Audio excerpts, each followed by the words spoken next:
Ano ka mo dito? Ayan. Okay na. Kasi wala dyan.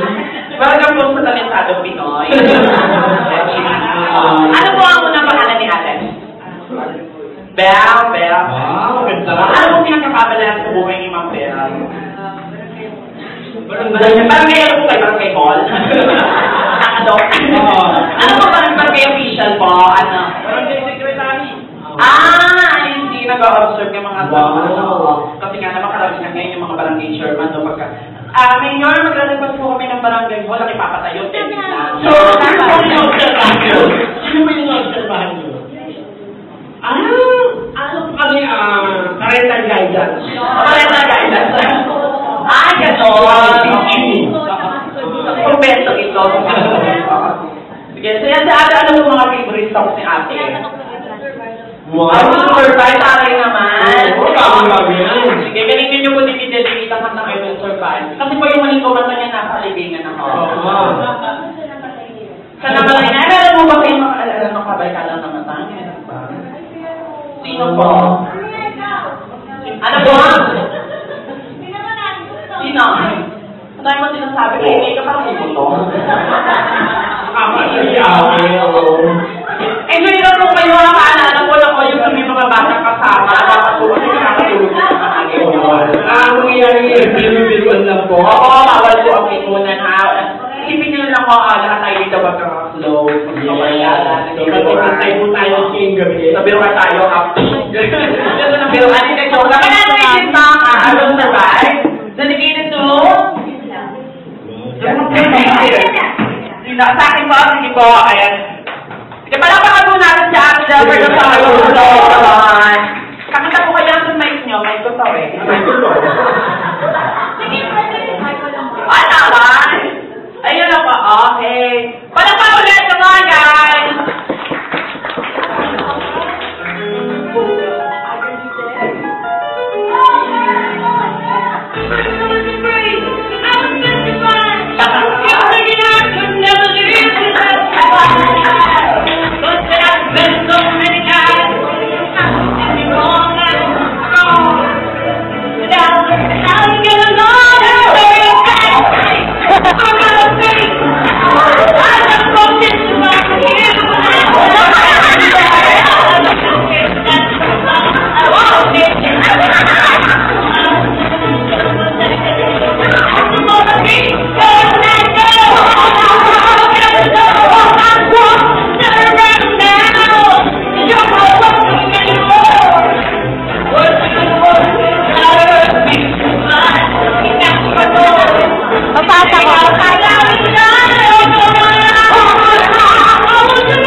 Natin ko ulit sa banda, no?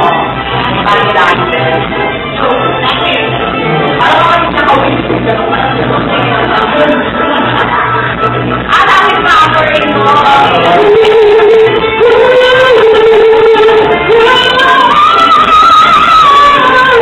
Thank you so much, Ate Del. Thank you. That was awesome. That was magaling. So, kung hindi pa ka nakikiawin sa akin,